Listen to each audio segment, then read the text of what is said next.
Hey, Mom. I wanted to express gratitude for the wedding gifts. I really appreciate all the appliances you got me. It's great that I can always count on you for the big things. Oh, absolutely, sweetheart.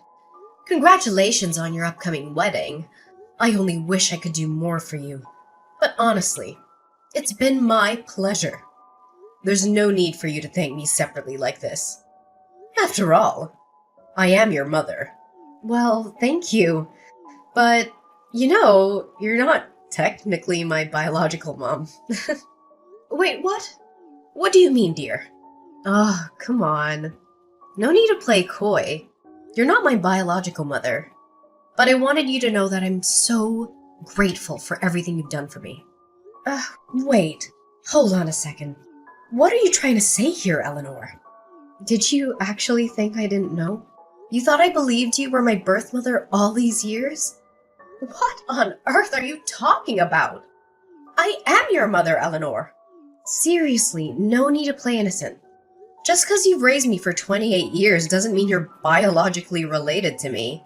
It's not like feeding me, dressing me, teaching me things over the past 3 decades made my genes suddenly yours.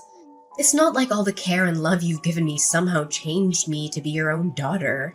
Hold up, Eleanor. What's going on? Why are you saying this? Don't try to act clueless. Stop saying what? It makes you sound stupid. Raising me and pretending to be my biological mother all this time? It's not fair to my real mother, you know. Can you even imagine how she must have felt after losing her baby to someone else? Eleanor, I am genuinely confused. Where is all of this coming from? What have you heard? I can't believe you're spewing out these awful, hurtful things at me. Are you even thinking about what you're saying? Hurtful? Seriously? What about you essentially taking someone else's baby? You don't get to accuse me of being hurtful. Eleanor Barnes! Oh, so you're the hurtful one now. What about you stealing a newborn from a real mother? If it weren't for you, my real mom could have married Daddy, and the three of us could have been a real, true family. If it weren't for you, I would never have had to grow up with a fake mom. My poor birth mother had to go on living her life with her heart broken into a million pieces, and I ended up living this humiliating pretend life, all because of you. Eleanor, you're completely misinformed. I didn't steal you as a baby. You're suggesting something illegal and horrible. Your birth mother actually handed you over to me. Willingly. She said she wasn't going to raise a child as a single mother. She made a deal that she would disappear from your life as long as I raised you. Then, your poor birth mother even demanded money in exchange for you. Like I asked to take you away from her. I offered, of course, but who does that? It was like she was selling you to me. Giving her some money was the least you could do after that. She gave you her baby, for God's sake. Have you been sore about the donation all these years? Have you been keeping a score or something? That's really trashy. And you wouldn't even have taken me so eagerly if you weren't barren yourself, would you? So don't give me any of that, oh, I raised you with my heart crap, because you didn't do it for me. You did it for yourself. And you did it to satisfy your own selfish greed of being a mom and a wife. To fulfill your ideal of a perfect family. You probably pretended your butt off so you could appeal how perfect a mom and wife you are to Daddy. Sweetheart, I never once thought of you as anything other than my own daughter. I cherished you as a precious gift. I spent the past 28 years being thankful and showing that through raising you. I'm so proud of the woman you've become. I understand that the wedding planning can be stressful, but let's not let it get between us. Huh. Always riding that high horse, Paisley, huh? Just take a moment to step down and try to understand how my real mother must have felt. Step out of that fake, cheerful facade of being my mom and see the reality the rest of us have experienced. Do you even have an ounce of decency? I'm not your daughter anymore. I won't play along with your charades or any other fake roles you want me to take on. So save yourself the trouble and don't bother showing up at my wedding or sending emails. Just stay out of my life. I'm cutting ties with you. I'm moving forward into a new chapter, and I'd prefer if you weren't part of it. Got it? Eleanor, how long have you known that I'm not your biological mother? And who told you? Well, now you're asking. Daddy spilled the beans about 3 years ago. Yeah, around the time I met Miles. We all used to hang out together. Daddy, my real mom, Miles and I. Dinners, shopping trips, you name it. You genuinely had no clue? What? Are you serious? I can't believe your father would do that. Well, serves you right for thinking you could tie Daddy down by having a baby. Any baby, that is. We all know you wanted nothing but to use me as a bargaining chip to keep Daddy for yourself and provide for you. Did you really think building your happiness on other people's sadness wouldn't have its consequences? As I already said, I did not steal you away from your birth mother. Eleanor, you have to believe me. And I provided for myself as much as your father did. I didn't have to depend on him entirely. Yes, I am unable to have children of my own, but that is not at all the reason I raised you like you were. Your birth mother. She threatened to discard you at some orphanage like a piece of garbage if I didn't take you. Her word, not mine. And to my eternal shame, I did think about letting her do what she said, because after all, she was your father's mistress and you were their illegitimate child. But sweetheart, I took you in because I loved you from the moment I laid eyes on you and your tiny little fingers wrapped around my tongue. I didn't think twice about what it meant to mother your husband's child he had with a mistress, because I fell in love with you so deeply and so utterly. How you came into this world did not matter anymore. Just that you did come into my world. Can't you understand that, baby? Ugh, please spare me the tear-jerking drama. This isn't Hollywood. Save your sappy stories and just leave me alone. I've already confirmed my birth mother's attendance at my wedding. As my real mom, of course. And Daddy should be sending over divorce papers soon. Divorce? What? Ugh, why are you being so slow? Daddy told me he has never forgotten about my birth mother. His true love. He couldn't leave you because you were so adamant about giving me a proper childhood with loving parents and all that crap.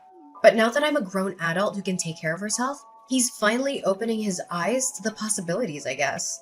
To go after his own happiness. See, if it weren't for you, the three of us could have lived happily as a real family. You tore us apart. You shattered our future together. And you've had your share of fun. It's time to set things right, Paisley. So leave us be. And if it turns out it's your turn to spend the rest of your life in sadness and regret, then deal with it. My mom surely did for long enough. All right, if this is what you truly want, I'll leave you to be with your real parents. Mind you, I'll have to cancel the $30,000 charge on my credit card for the things I ordered off your registry. And I'll have you and your daddy's belongings packed up into suitcases or something and leave them by the door. Come get them and go on off to wherever it is that you want to go off to. Whoa, wait, what? Cancel this stuff for my registry? Why would you do that? Those are for my wedding. Why would you cancel gifts from a registry, Mom? Mom? I thought you didn't want me to be your mom, let alone think of me as one. If I could, I would get a refund on everything I spent in the past 28 years raising you. But since I can't do that, I'm only canceling the gifts that I mistakenly purchased for a wedding I'm apparently not even invited to anymore. Oh, your honeymoon was reserved with my credit card too, wasn't it? And your wedding venue. What about the catering service? Flowers? Photographer? I believe there was a videographer too in there somewhere. I wonder what the last-minute cancellation fees for those places will amount to. Surely not a drop in the bucket compared to what I've gladly spent on you your whole life. Oh my god, that's so petty. You can't take back gifts. Who does that? You got me those things because you wanted to, didn't you? There are no take-backs. How do you call yourself a mother? It's your only daughter's wedding. Oh, I thought I couldn't call myself a mother. Isn't that what you were telling me? You can run along to your precious birth mother and ask for help. Why don't you? Surely she can help with the venue and the food and the photography and the honeymoon. Since she loves you so much and has never had the chance to show it, surely she'll jump at the chance. Wow. So there it is. You did think of me as a stepchild, didn't you? Your words say you love me like your own, but your actions speak volumes about how you really felt all these years. You kept a tally of the money you spent on me. Seriously? Would you have done that if I were your real biological daughter? You know what? Fine. My mom can cover the venue and honeymoon. Miles probably has some money saved up too. We don't need your help. All we need from you now is to sign those divorce papers. You got it. The sooner, the better. And in a way, I'm uncertain if I ever truly forgave her. But in that moment, all that mattered was before me. I gazed upon what could have been perceived as a lump of flesh, and then she opened her eyes, meeting mine. I gently touched her hand, and she curled her tiny, delicate fingers around my thumb. She was mine. In that moment, I believed in the intricate mysteries of God's design. This perfect child had been delivered to me as if by divine intervention. She was a gift, and in turn, I was designed to be her mother. The saying, blood is thicker than water, held some truth, but what truly resonated was that love could defy all odds. Eleanor brought a joy I had never dared to dream of before. The first time she called me Mama, the moment she took her initial steps, her genuine delight in the meals I prepared. Those instances were all emblematic of a kind of love that transcended boundaries. Her small hand in mine as we walked together, the handmade artwork she gifted me on Mother's Day. She had been gradually filling the void within my heart, until it was overflowing with a love I never thought possible. I could have never foreseen that one day she would utter those hurtful, devastating words she hurled at me today. My husband's confession to his ongoing affair with Shelley's birth mother shattered the foundation of our 33-year marriage. Our life together unraveled in the blink of an eye as we walked out of the courtroom with our marriage officially dissolved. Once back home, I hastily gathered their belongings, tossing them into any available box, and left them outside my door. The sight of my now half-empty home was a stark reminder of the abrupt changes that had befallen me. As I tried to process the shock of it all, a text message notification illuminated my phone screen. A message from my now ex-husband.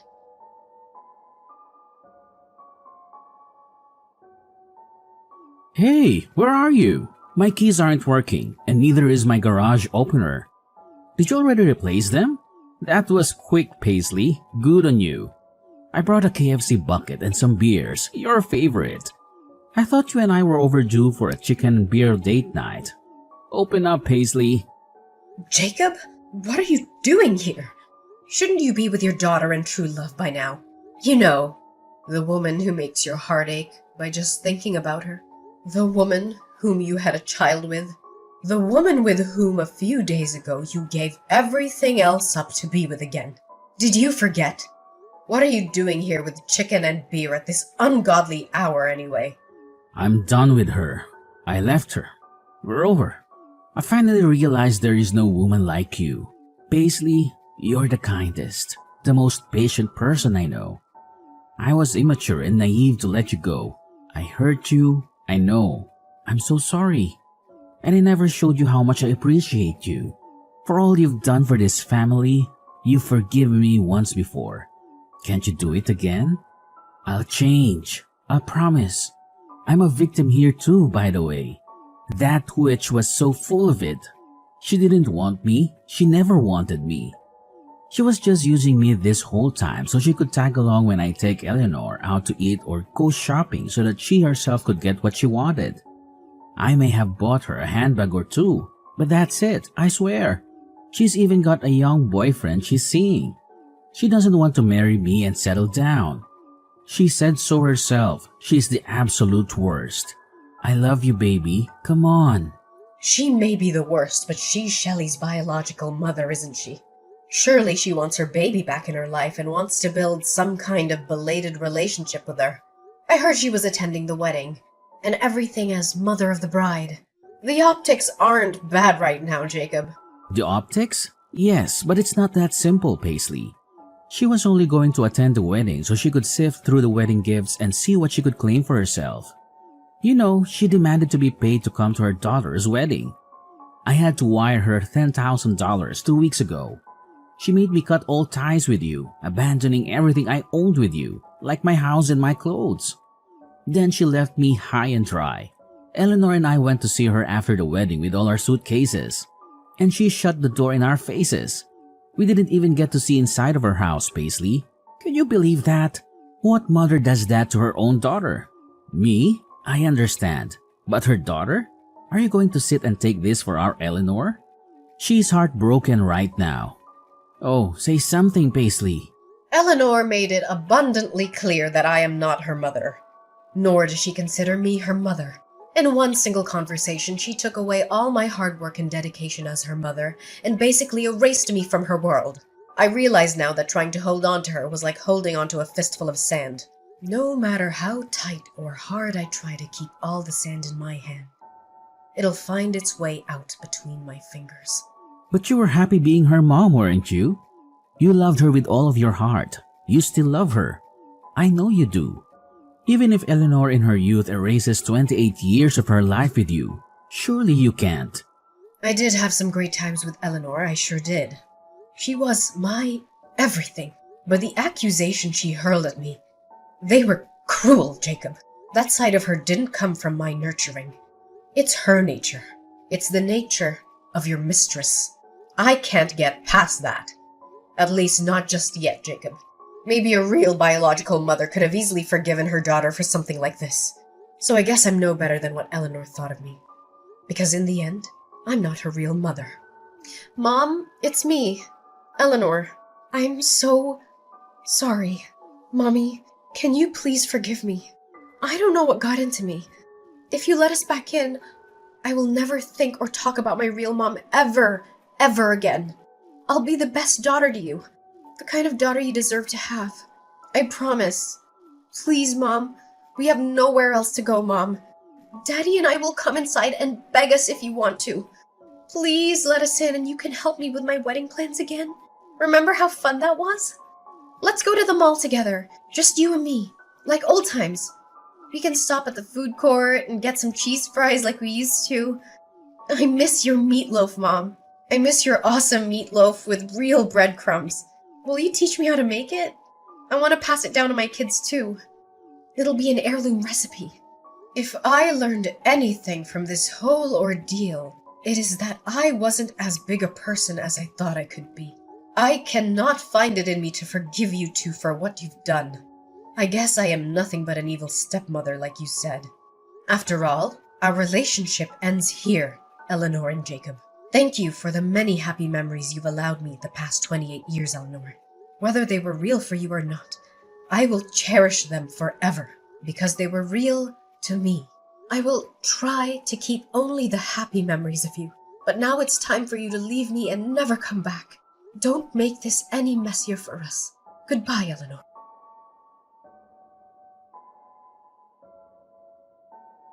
The echoes of their persistent knocking and frantic kicks reverberated through the silence, a desperate symphony of anger and rejection.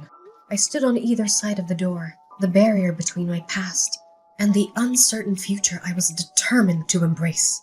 After dialing the police, 2 patrol officers arrived. Their stern words and authoritative presence finally managed to quell the storm outside my home. Shelley's fiancé, Miles, and his family openly voiced their disappointment at the sudden upheaval caused by the withdrawal of their wedding venue and honeymoon down payments. Their anger and disbelief seemed palpable, yet I remained resolute. They even contemplated putting their wedding preparations on hold, urging Shelley to reconsider her life's path. And in the blink of an eye, Miles made a decision that sent shockwaves through their relationship. He ended things with Shelley, just days before their intended wedding date. Amidst the chaos, Shelley bombarded me with messages and calls, hurling curses my way and placing the blame squarely on my shoulders. It was tempting to succumb to my habitual instincts and try to mend things, but I recognized that I needed to tread a different path. I needed to stop giving them space in my life and focus on rebuilding my own. I chose to turn a deaf ear to her accusations and to free myself from the weight of their turmoil. It was a moment of realization. If anything needed fixing, it was my own life, my own happiness. As the days passed, their presence faded like a distant memory, and the quiet solitude that embraced me was a welcome change.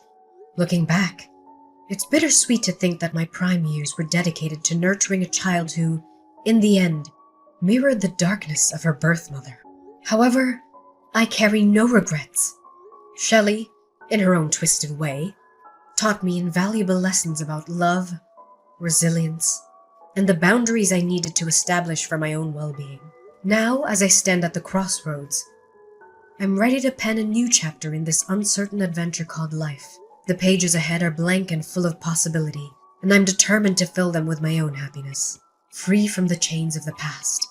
It's a fresh beginning, a journey that's mine to craft, a future waiting to be written.